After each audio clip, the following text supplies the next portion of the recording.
All right, so I lied to y'all. I'm not going to do the whole, recap of the games. If you didn't see them, you didn't see them. They were fantastic games. Hold on, let me wipe this camera off. Is it? Oh, shit, dude. My camera's been smudgy this whole time. Why didn't anybody tell me? Aren't y'all here? All right, now this camera's, high def. I'm not going to redo the podcast, though. But instead, guys, I'm going to do contender versus pretenders, right? I'm doing the top 5 seeds of each conference. I'm going to go through them. I got 4 on one side, 6 on the other. Now, I'm doing this. I'm going to do listener questions, and I'm going to get the fuck out of here, man. That's what I'm going to do. That's what I'm going to do, motherfucker. Now, I think me and Nee are going to do a top 5 list. Funny as hell. Go to my YouTube channel if you're on Spotify, and I will upload probably tonight or tomorrow. Me and Nia saw this thing on Degrassi. I know, we're watching fucking Degrassi. It's your girl just watches random shit and you're sitting in the bed with her, chilling. I'm over there gambling and shit. Anyways, this girl said something like, well, she was on his freebie 5 list. And I was like, that should be our top 5 list for the week. Because last week the video fucked up. And she was like, down. So we have our top 5 celebrity freebies. I know, insane. But contenders, pretenders. So let's rattle them off here. The 76ers, Blazers, Celtics, Clippers, Lakers, Nets, Suns, Pacers, Bucks, and the Jazz. Now, I'm about to sneeze again, I think. Let's just start off. I just have a list right here. Contender or pretender? The 76ers. To me, obvious contender. Not because they're the number 1 seed. Defensive identity found. Doc Rivers, I told y'all before the season, Doc Rivers was going to have the best Tobias Harris. Because he knows what he's doing. He had an interview with All the Smoke. And I don't know if I brought this up on the last podcast, but interview with All the Smoke, talking about Tobias Harris catching it in the corner and started cooking between the legs and around the back. And he's like, what the fuck is Tobias doing? His game is straight line. We go shoot to the hole, pass. Shoot to the hole, pass. You know what I mean? Driving, his little mid-range pull-up is crispy. You know what I mean? So that's his game, and Doc has brought that out. Tobias has more effort on the defensive end, and when they had their defensive lineup out there, right? Let's say their defensive lineup to me, if Seth is at point and not Shake, but Seth is at point because they need a lot of shooting, they put Seth, Matisse, Ben, Tobias, and Joel out there. Dude, you have 3 people that are clamping, and Seth he's going to be a problem in the playoffs. I promise you that. It's going to be where's he at, pick and roll to him, But I think Joel Embiid can negate a lot of that. And the dude, when they trap, they have Matisse and Ben to come up and pressure them, and they're both 6'9", 6'10". Ben's 7 foot tall, but he's not. Whatever they're listed at. All right, they're tall dudes, lengthy, good with the hands, all that shit. Pause. And they're obviously a contender. And Joel Embiid, once again, that's my MVP. My MVP is Joel Embiid.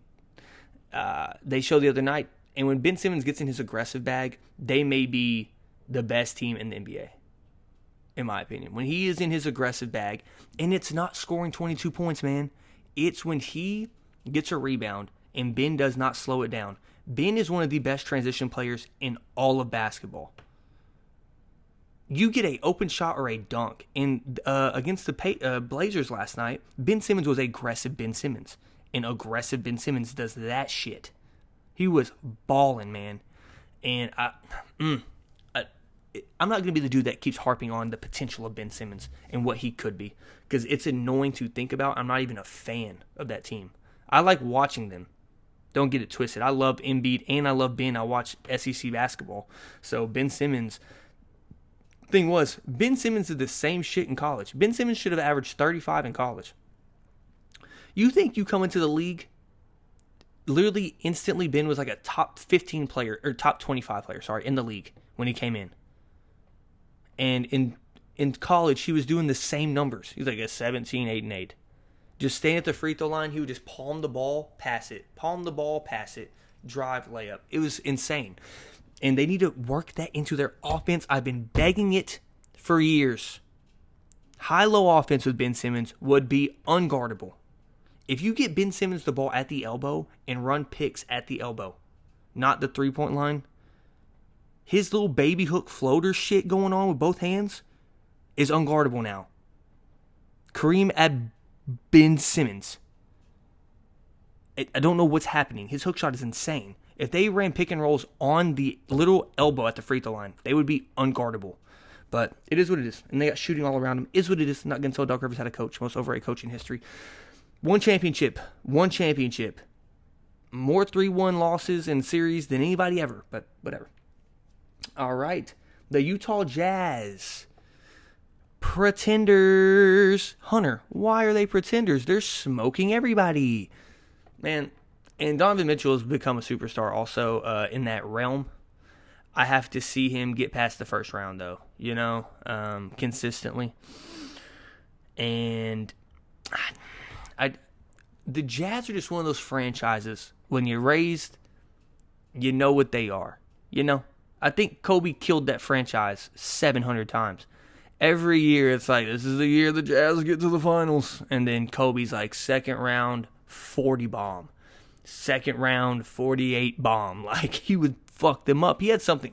Darren Williams or Paul Millsap or Carlos Boozer really pissed him off. Andre Kirilenko pissed him off or something. Because Kobe hated that fucking team. I just don't see the Jazz. And they have Bogdanovich now. So, whoa, buddy.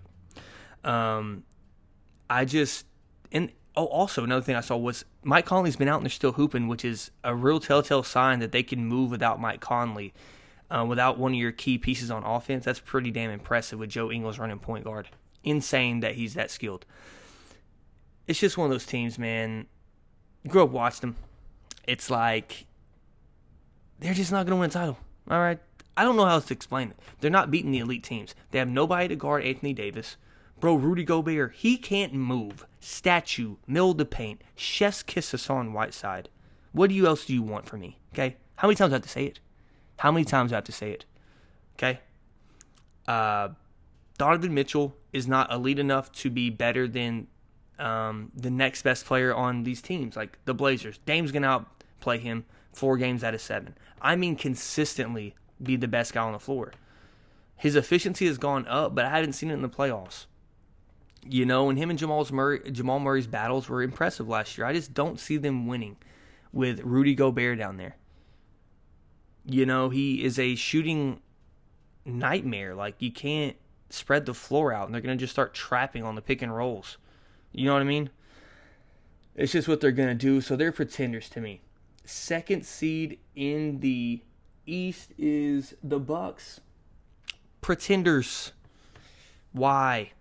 They are what they are. They are what they were last year. They have not gotten any better. The substitution of, Bryn Forbes is a good pickup, but that doesn't make you better. The substitution of Drew Holiday for Eric Bledsoe hasn't really done anything for them. Yes, they get easier looks off a pick and roll, but in the playoffs, it's going to come down to Giannis. And you miss a pull-up jumper, he's going to keep missing pull-up jumpers to win games. And they're just going to do what Miami Heat did. And we gave the league the formula to a lot of shit, by the way. Nobody was running matchup zone last year until the Miami Heat did it and neutralized anything the 76ers had plans of doing and just other teams making them shoot threes. And now this year we're getting torched on the three-point line because of it. But we don't have Jimmy with his hands. It makes a huge difference. You see it with the 76ers I was talking about. When they get that zone going, and I don't know if we created this, I'm not doing that, but we made a trend to put your guards on the corners and put your tallest guys at the front of the zone. So you have length contesting shots and getting in passing lanes. That's where most of the actions run on zones at the top of the zone, right? So we did that. I don't see the Bucks being that much better. They've always been good defensively. Drew Holiday and Eric Bledsoe are damn near even. We're talking about all defensive players, both of them, first team. Drew Holiday didn't get his credit last year, but he should have, and it sucks that he didn't. But Eric Bledsoe's first team all defense, bro. Brook Lopez, the same dude. He's a good player. Dante DiVincenzo. I mean, come on. What are we doing here? Chris Middleton is Chris Middleton. He's going to piss his fucking pants. Shit himself in the playoffs again. He starts his name with KH. What do you think was going to happen? Something's off there, buddy. They're just pretenders. They haven't got any better to me. They're the same team as last year. Second seed in the West is the Lakers. Do I have to go over that? Contenders. LeBron James, Anthony Davis, Montrezl Harrell, and Dennis Schroeder are added to that team. They lost nothing but playoff Rondo. That team lost nothing but some depth at center, which is kind of lacking this year. They actually need that. But Montrezl Harrell brings such an impact of scoring there. And they don't get out rebounded because Montrezl is a very good rebounder. They got some big bodies down there willing to rebound. I don't know. I don't need to go into that. They just won the championship. Period. Number 3 seed in the East is the Nets. Of course, they're contenders. I'm not the dude that's going to sit here and bullshit you with narratives. When they started saying that KD would ruin team chemistry in Golden State, but they added like the second best player in the world. Like, that is a fucking dumb take. Can we stop doing that? How is LeBron going to work with a center? He's never worked with a true center or true power forward like Anthony Davis that can actually get his own shot and stuff. And they won a championship. How is he going to work with D Wade? These guys both need the ball, won a championship. How is Russell Westbrook or Chris Paul going to work with James Harden? They both dribble so much. Western Conference Finals, should have won over 27 from the three-point line. They lost. They should have beat the Golden State Warriors. What are we talking about? Let's stop with the fake narratives. They have 3 top 10 guys on the same fucking team. They give up 150. They score 175. Get over it. In the playoffs, it's not going to look good. I think they're going to have some tough series in the playoffs. Whether it's the Heat or the Celtics or a great defensive team like the 76ers who can now score, because who the fuck is guarding Joel Embiid on that team? Only chance they had was Jared Allen, and he ain't got a shot. DeAndre Jordan might foul out within 6 minutes of playing time playing against Joel Embiid. So, whatever. There's going to be lineups, I swear, you're going to see a lineup out there in the playoffs where Kevin Durant is guarding Joel Embiid. You're going to see it, and he's going to back him down into the fucking pad, and he's just going to morph into the pad. The pad on the basket, he's just going to morph into it, into the NBA logo. So, yeah, the Nets are contenders, but, they have some flaws, but that does not mean you're not a contender. All right, we're going to start getting through these. 3rd seed, we already did that. 4th seed in the West is the Suns, pretenders. I think they're a very good team, and they're going to challenge people. I think they're going to play tough defense, and they can score. Against the Mavericks, they had 6 guys in double digits. Jay Crowder's getting 16 boards or some shit. They have talent to win, and Devin Booker can put up 40. 35 any given night, one of the most skilled scorers in the NBA. He's very fun to watch, man. He's a fun kid to watch play. Kid. I'm calling him a kid because he's younger than me. So, fucking insane. And I think that they're shooting great. I think DeAndre Ayton is going to be a problem with his foul trouble. And then they're going to have Frank Kaminsky in there down low. They're not going to have a lot of good bigs down there when it comes to having some depth. They need to make a trade to get depth with centers, but they're not going to probably. And yeah, I think they're a good team, and they may go to the second round and just lose to the Lakers or the Clippers. You know what I mean? Or the Jazz. So, and the 4th seed in the West or the East is Boston. They are a contender to me. They have flaws offensively. Kemba Walker is a big deal, right? And they're kind of on this, when they got on that road trip, they were kind of on and off. They'd win 1, lose 2, win 2, lose 1. Marcus Smart is a big deal for them. I think that their problem in the playoffs is, and Jason Tatum is getting better with playmaking. I think they're 1 year away. They're not going to win it this year, but they're 1 year away from being in that real title contention. I would put $20, $25 on a preseason prop on them to win the title, because Jason Tatum and Jaylen Brown are turning into I think they will be considered in 2 years probably two top 10 and 15 players. Jason Tatum's already, he has that media bias where he gets protected, and his defense is getting better, and so is his playmaking. But Jaylen Brown is the best defender on that team. He's one of the best scorers. He is the second best scorer on the team by far. And Kemba Walker will be a problem in the playoffs. He always is. Kemba was in Charlotte. He was the hero. He was the man. He has 2 guys on that team that are better than him. And he just needs to learn how to play point guard. He never had to play point guard in his whole career. Go look back, bro. He is a 5'10 shooting guard. That's what he is. He's a 5'9", 5'10 shooting guard. He's not a point guard. He's just listed as a point guard. I keep telling y'all that. He needs to take his open shots that he gets from Jason and Jaylen Brown and become a consistent three-point shooter, and I think they would have a really good chance to get to the Eastern Conference Finals, But yeah, I think they have talent. They have depth now. Tristan Thompson's a huge deal. I think they went and got him because Bam Adebayo and our driving and size, our size was shooting, and them not being able to switch pick and rolls against the Heat kind of made them realize we need more mobility, but also not lack on the rebounding end, and that helped with Tristan Thompson. Daniel Tice is a good-ass player, by the way. I think that dude is good. So he can shoot. He can score when he's on a mismatch. I don't know. I like Daniel Tice, but they needed some depth there, and Robert Williams is a goddamn circus act in the fact that he's so up and down. He's a roller coaster, But I think that kid has some talent, though. Robert Williams does. So they upgraded in size, and that should help him out. The 5th seed in the West is the Blazers. Obviously, I have them as contenders. How, Hunter? How? Last year, once again, guys, they had nobody healthy. They got healthy and went on a run. People forget that Dame took them to the Western Conference Finals, 2 years ago? You know what I mean?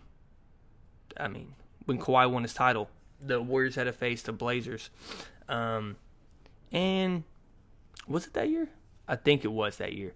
But, yeah, the Blazers have such an improved lineup than last year. Oh, man. They have more scoring. Zach Collins ain't there. Bro, Zach Collins refuses to stay healthy. Enes Kanter can't play defense. Nurkic is a pretty damn good player. They need interior defense very badly. But they have more perimeter defense than they've had in years now. And they can shoot the lights out. They got Carmelo, Gary Trent, obviously Dame and CJ, who can go for 30 a night, each of them. I think they lack on the defensive end, but I think in the playoffs, if they are fully healthy, which they have not been all year, CJ, Nurkic, goddamn Zach Collins once again, we're talking about guys that are essential to their rotation, right? It's just not looking good. But shout out Melo. Should be top 10 scorer if he didn't get blackballed. But I still think they're a contender when it comes down to the end of the year. Right now, they are not. They are not a contender right now. But if they get healthy through the season, they will be. And I will update y'all on if I still think that in the future. Is that it? Oh, the number 5 seed in the East is the Pacers. They are not a contender. They have Sabonis, who is going up people's top players list as he should be. That dude is so impactful, it is absurd. And I think they are a tough out, but they are not a contender. There's a difference. Y'all know the difference. There's tough outs who people thought the Heat were a tough out last year, and we are, but we had superstar power with a tough out. They don't have superstar power with a tough out. That's where the Jazz, where Donovan Mitchell could set himself up to be considered one of those guys in the league if they're a tough out and he shows his superstardom. Because Rudy Gobert ain't no superstar. He is getting paid like Shaq said. He getting paid 30 M's to do nothing. He does this. I got it. Hands up. I'm vertical. Bum. He's a bum. But yeah, those are my contenders. 76ers, Boston, Blazers, the Clippers, the Lakers, the Nets. I didn't go over the Clippers. I'll go to the Clippers after this. The Jazz, the Bucks, the Pacers, and the Suns are pretenders. The Clippers. Kawhi, Paul George. Duh. Paul George is playing his ass off. I still don't believe in him in the playoffs. I don't. But their team built around those guys is absurd, man. that team is fucking good. They are. Serge Ibaka was one of the biggest additions of the offseason. He has made that down low impenetrable. Pause. They can't get in there. They can't put it in the hoop.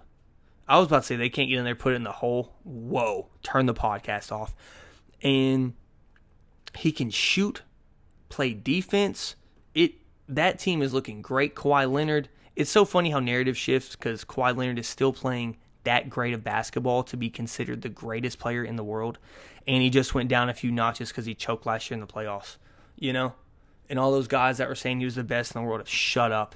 And they need to. Just let Braun... Dude, by default, Braun is the best in the world until proven otherwise. It was not proven otherwise. If he was in the playoffs and loses to him, cool. He missed 25 games.